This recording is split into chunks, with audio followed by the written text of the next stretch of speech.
This is Macro Analytics, delivering frank conversations on global macroeconomics and market analysis outside the mainstream, featuring discussions and debates between Gordon T. Long, publisher and editor of GordonTLong.com, and his guests. The content of this discussion is strictly the opinion of the participants. It is in no way a solicitation for business, nor is it to be considered investment advice of any sort. Always consult a registered investment advisor before making any investment decision. These discussions are extremely hard-hitting and terribly frank, and parental discretion is advised.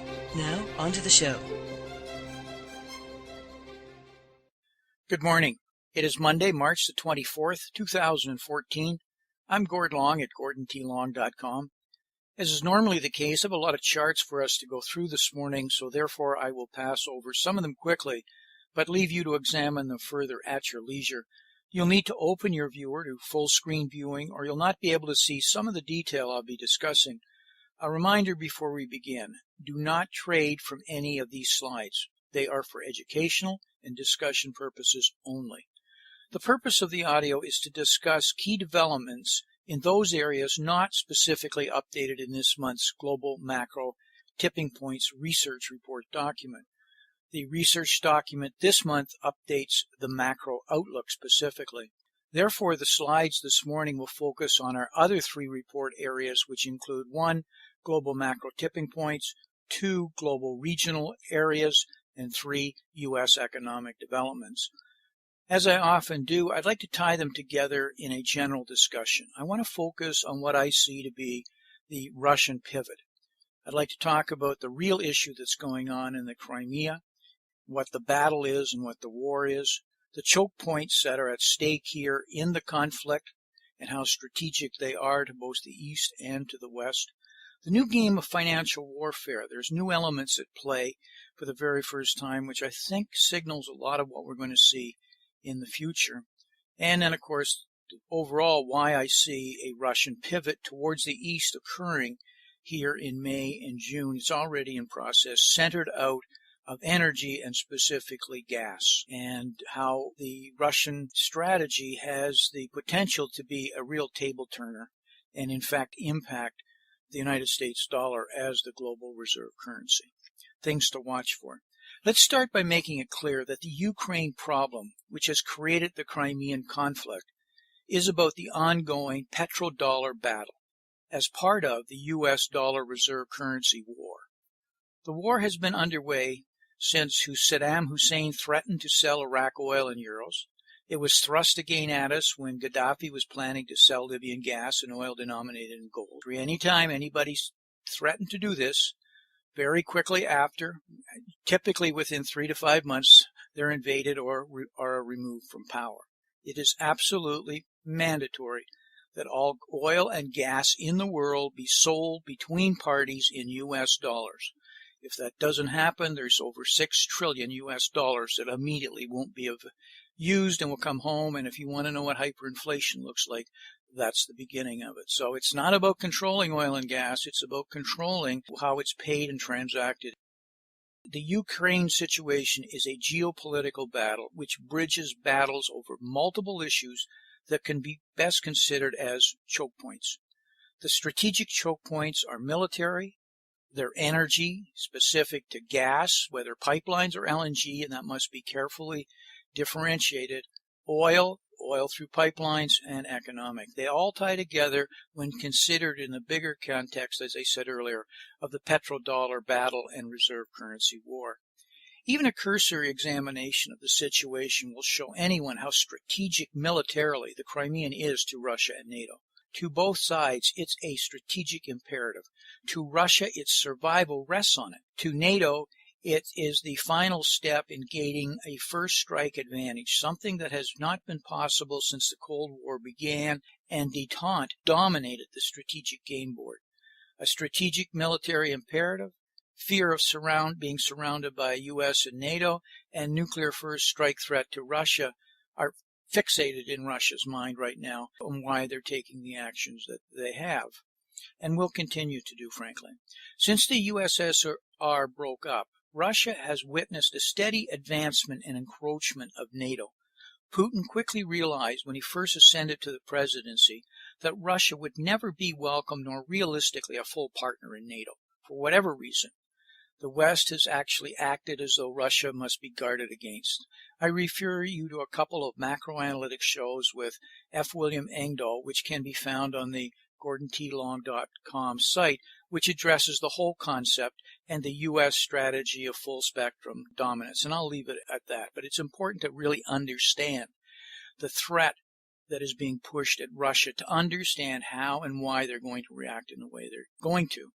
Russia's economy is extremely dependent on energy exports. Strong energy prices almost always means a strong economy, and weak energy prices for Russia mean a weak current account and a balance of international payments problem. Presently, Russia is dependent on energy flowing to Europe, who in turn is dependent to varying degrees on Russian supply and pricing.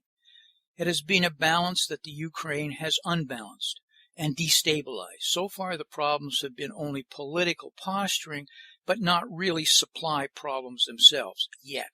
But both sides have come to feel that they each have a gun to their head. They now want and need alternatives, both the West and Russia.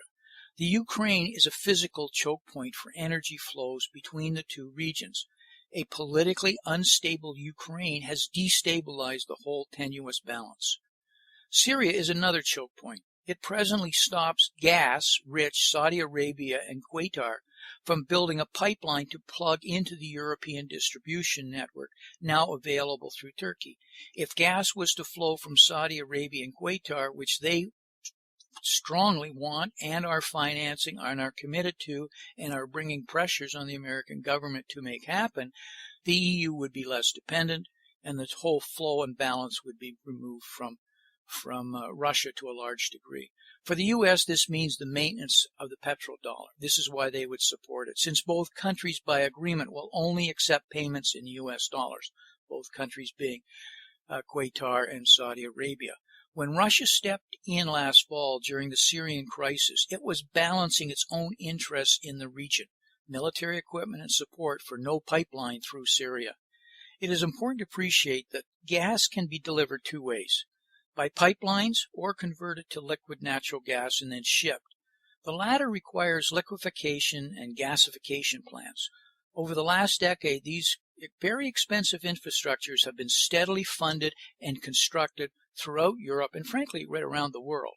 We are transitioning into a new era from primarily petroleum and oil to an increasing domination of gas in for various usage. This is especially true in Europe. It is mandatory that this transition come with the same strings that came with the oil. Wherever it comes from, it must be transacted in U.S. dollars, at least from a United States global geopolitical strategy perspective. As I said, the whole U.S. dollar reserve currency position hinges on this. Russia has no such agreement, but has up until now gone along with the U.S.-centric control. The penalty has been to allow the U.S. to print endless U.S. dollars to fund its consumption-led economy and leave the BRICS to absorb the inflation that comes with it. And as we saw in June, it is significant when that increase in liquidity even is thought of slowing or is even postured to be slowing. Russia, China, and most of the emerging markets continue to be held hostage to this economic trap, and they're frustrated with it. And they've been taking actions in terms of building up gold reserves and other side agreements to be able at some point in the future to move away from the U.S. dollar. Hasn't happened, but there's going to be a trigger point, and we may be at it to begin the process. This is a very telling graphic. It shows the worldwide gas trade. In blue is gas in the form of liquid natural gas. In red is pipeline gas. Under careful examination, you'll see there are really two primary sources. The red pipelines originating from Russia and heading west to Europe, and the blue LNG originating from Qatar and Saudi Arabia and covering the rest of the globe. Pipeline gas is by its nature cheaper than LNG, which requires a more sophisticated and multi-stage process. So there's an advantage with the pipeline from a cost standpoint temporarily. It's all a matter of supply and demand. The question that jumps out is what happens if gas moves through a pipeline from Saudi Arabia to Europe? And conversely, what if Russia started pumping east China? As we'll see a little later, Putin has been quite busy in this regard, and the U.S. knows it. Russia actually has the bigger dependency problem. This is because its economy is dependent on a single product, energy, and a single customer, Europe. If Europe finds alternative sources, Russia's entire economy could and likely would border on collapsing. To me, the biggest concern for Europe, other than energy, is the debt its banking system has with Russia. I've written many times on how imperiled and over-leveraged the European banking system is. Defaults or failed payments, and it quite literally could bring the already weakened Austrian, French, and Italian banks down. The thing to watch as the Ukraine situation escalates, and it will, is how sanctions are actually imposed without causing more damage to European banks than to the Russian economy. There are also many European companies, and notably German companies, that could be seriously affected. A very tenuous balancing act. So what have the actions been so far? They have been particularly interesting as we see a new financial battlefield unfold. We are seeing new developments in financial warfare. Let's take the sanctions which have been introduced by the U.S. and then countered by Russia in a tick-for-tat kind of strategy. They are targeted in a fashion we've never seen before. They are targeted at individuals. Not corporations, not country, individuals. Individuals close to power, close to Putin and Obama. Individuals who either gain financially or politically with these two actually being in power.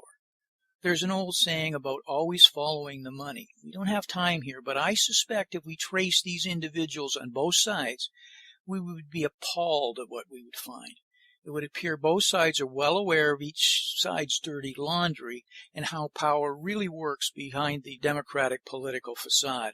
So far, Russia is only responding in kind, letting the U.S. take the lead. The U.S. has been extremely careful not to damage its own interests or its allies so far, but this is an extremely difficult and untested waters that we're entering.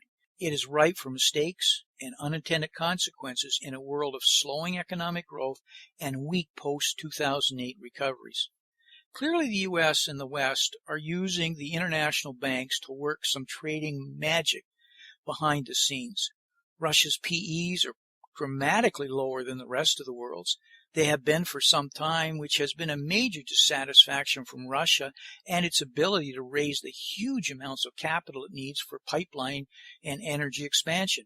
Credit spreads have more recently spiked, making money even more expensive. The ruble has plummeted, making imports more expensive and its exported energy less profitable for its corporations. The Russian equity index has likewise plummeted. Russian government debt has got a lot more expensive, and an already weakening current account situation is threatening to go negative and no doubt will. Russia is soon going to need a lot more financing, and it is going to cost a lot more. The Ukraine situation is coming at exactly the wrong time for Russia. For the West, it is actually a very good time. Lower energy costs would significantly help the West, which is facing slowing economic growth and faced with fewer monetary alternatives normally used at a time like this. If this Ukraine crisis is anything like the previous Georgia crisis, we can expect the ruble to fall a lot further. Putin is likely acutely aware of what lies ahead because he has been through this before. In my mind, it is one of the reasons he stopped buying U.S. government debt with reserves and has been aggressively an acquirer of gold for a number of years now. As I mentioned at the beginning, the battle here is about the petrodollar. I'm expecting a major natural gas deal to be announced in May between Russia and China. This will be the official beginning of the Russian pivot to the east. I also expect it to be transacted in non-U.S. dollar exchange basis for the very first time. This has profound implications to the value of the dollar and its long-term viability as the world's reserve currency. We will move to a three-pronged reserve currency system, in my mind, consisting of the U.S. dollar, the euro, and the renminbi, versus primarily a U.S. dollar-centric one. Russia holds the world's second largest proven conventional natural gas reserves and alternates with Saudi Arabia as the world's top oil producer. But recently, Russia's ability to wield energy as a potent political weapon has started to wane. Now Russia is moving to embrace liquid natural gas, offshore drilling, and hydraulic fracturing technology to ensure the energy sector's future. Russia supplies just under one-third of Europe's oil and natural gas, and energy revenue makes up approximately 50% of the Russian government's budget. Consequently, the energy section is the primary pillar of not only Russia's current stability, but also its foreign policy towards the West. However, recent years have produced ominous signs for the future of Russia's energy industry. Russia's primary oil-producing region, the Western Oil Basin, is in decline, and new fields in other regions, such as the Yamal Peninsula and East Siberia, will likely have much higher production costs and will require new infrastructure to transport the energy to consumers. New producers that also are coming online, such as Azerbaijan and Algeria, can supply the European market, primarily via liquid natural gas, which is transported by ship instead of pipeline. But as you're probably no doubt aware, there's pipelines now being completed through Africa, which is one of the reasons why Africa has become such a strategic hotspot. To counteract these trends, Russia is changing how it operates internally and in the global energy markets. For example, Russia has already adjusted its approach to energy contracts with Europe, with Moscow giving price discounts to key customers such as Germany in exchange for longer-term deals. Russia has also tried to expand its customer base away from just Europe, supplementing its exports there with exports to East Asia. Oil exports to East Asia already constitute 17% of all exports, up from only 4% in 2006, and Russia plans to follow with natural exports to Asia, as I said. On September 25th, the Russian deputy energy minister said the Russian government would aim for the country's natural gas exports to account for 20% of the world's liquid natural gas by 2030. Currently, Russia has only one liquefied natural gas facility at Sakhalin II, but there are plans for half a dozen more liquid natural gas facilities across Russia's coasts, all of its coasts, warm water and cold water. Remember, Ukraine, Crimea is its only warm water port. Russia has taken note of the many import facilities being built across Europe and East Asia, and it wants to keep up with the shift away from traditional piped natural gas to seaborne imports.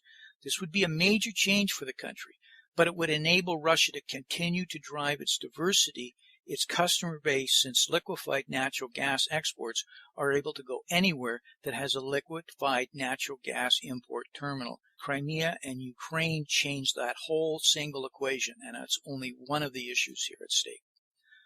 Oil deals have thus far dominated Russia and China's energy relationship, but now its focus is shifting towards the more complicated sector of natural gas. Russia wants to diversify its energy exports away from Europe, a feat it has already accomplished with oil. Meanwhile, China's demand for natural gas is growing, and Beijing is looking to increase imports from multiple suppliers and by multiple routes. While oil deals between Russia and China have been fairly easy to make, Beijing has recently begun to shift its focus towards natural gas. China's natural gas consumption has grown steadily over the past decade, and Beijing has been considering multiple sources and routes through which to import the resources. In 2012, China imported approximately 42.5 billion cubic metrics of natural gas, nearly 30% of the country's total annual consumption of 144 billion cubic meters. Beijing has forecast that its natural consumption will continue to grow rapidly, estimating that it will reach between 200 and 250 billion cubic meters by 2020. This is conservative compared to the International Energy Agency's predictions of growth to more than 300 billion cubic meters by 2020, which, if true, would mean that China's natural gas consumption would nearly triple within a decade. China is looking to expand its domestic natural gas production quickly, with heavy emphasis on tight gas production, 50 billion cubic meters by 2015, and shale gas production, 60 billion to 100 billion cubic meters by 2020. However, Beijing is not likely to meet its shale gas production goal and is counting on imports to make up the difference. Currently, about half of China's natural gas imports are liquefied natural gas, mostly from Australia, Indonesia, Malaysia, Qatar, and others. In 2012, China imported 20 billion cubic meters of liquefied natural gas. The only piped natural gas imports were from Turkmenistan and totaled approximately 21 billion cubic meters. For Asian customers, liquefied natural gas is currently far more expensive than piped natural gas, with a price difference of more than $200 per thousand cubic meters. However, China expects liquefied natural gas imports to become cheaper in the long term and is either building or planning to build additional liquefied natural gas import facilities. The Asian natural gas market historically has been defined by long-term contracts, often covering a period of 20 years or so, in which the price of natural gas is sold to and indexed to the global price of crude oil. This, however, is changing as new sources of liquefied natural gas in North America, East Africa, and possibly other regions continue to emerge over the next decade. As a result, natural gas prices are shifting towards gas-on-gas pricing mechanisms, and more gas will be based on these mechanisms. For example, in June, Korean Gas Corporation signed a 20-year contract with the United States, Schneider Energy Inc., setting the price at a 15% premium to the benchmark natural gas price in the United States, plus an additional $106 per thousand cubic meters. This shift will take the next 2 decades to play out, but China is thinking about the long term. In the short term, Beijing is primarily, in my mind, looking at piped natural gas because of its lower price, but also its greater security.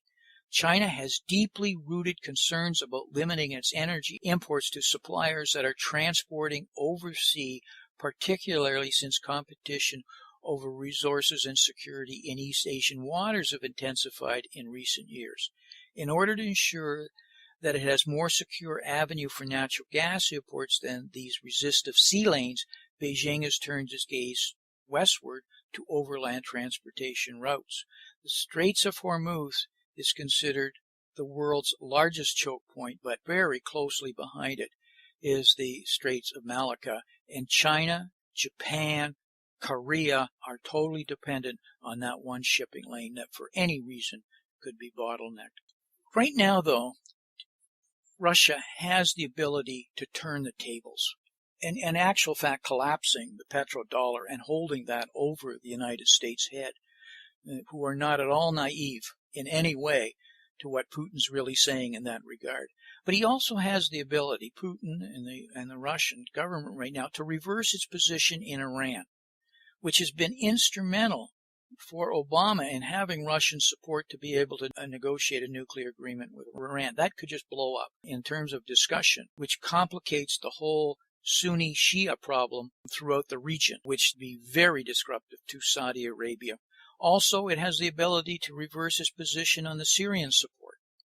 So these are strategic relationships that Obama has counted on, and no doubt Putin is going to hold those over the U.S. head.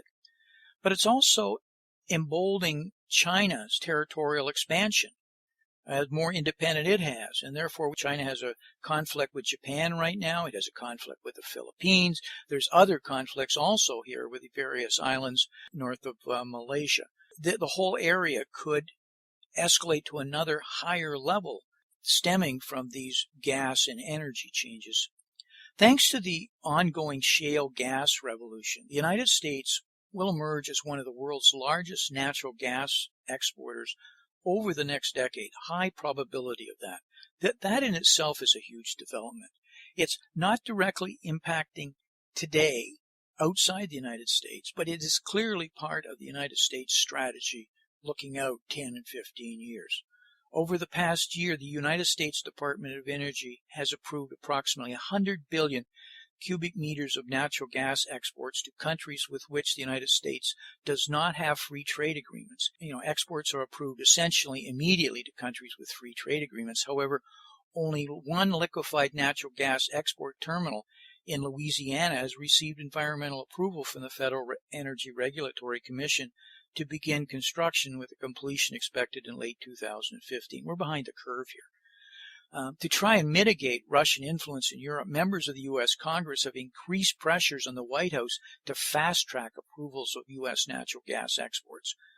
Very late, but there's momentum gaining here. Congress is pushing to expand the expedited approval process to include free trade partners with key allies such as NATO members and Japan. However, with 100 billion cubic meters of export capacity already approved to go to countries without U.S. free trade agreements, this expansion would be irrelevant since the upper limit of U.S. natural gas exports is likely around 100 billion cubic meters. The United States is also increasing domestic consumption of natural gas, and Washington must balance domestic needs with its foreign policy objectives. Cheap natural gas is helping to revitalize U.S. manufacturing and U.S. environmental policies, including replacing coal power plants with more efficient natural gas plants. These domestic constraints are especially strong because of lackluster recovery from the 2008-2000 financial crisis. The public is typically more concerned with domestic issues. So it's not going to impact any of the Ukraine, Crimea, Russian points that we talked about earlier in the immediate future, but it is a catalyst for the thinking that's behind the longer-term strategy. We have looked at what we think is going to happen, and we've debated and written a number of reports in terms of oil and gas because we're clearly at an inflection point. And all of the money right now, as you can see with the speculators, is believing there's going to be a shortage and a spike up in oil and gas. We stand against that. We don't believe that's what's going to happen for all the reasons we just discussed. We think, in actual fact, gas and oil is about to drop, and that oil probably could see $80 a barrel. That's just our opinion based on the macro position here. That is going to be a phenomenal swing. We need it to stay out of a recession. All the developed countries, and there's going to be a lot of strategy going on to try and make that happen. But it could potentially catch an awful lot of people on the wrong side of the market. Also, a falling stock market that some might consider overvalued, which we do, would also tie in with a falling oil price and gas price. This would bring phenomenal pressures on Russia's balance of payments and its current accounts at an inopportune time. In closing, I'd like to take a moment as a reminder, do not trade from any of these slides. They are for educational and discussion purposes only. So until we talk again, may 2014 turn out to be an outstanding investment year for you. Thank you for listening. This has been Gordon T. Long, editor and publisher of GordonTLong.com. New recordings are posted regularly and can be found at GordonTLong.com. New show notifications are available through RSS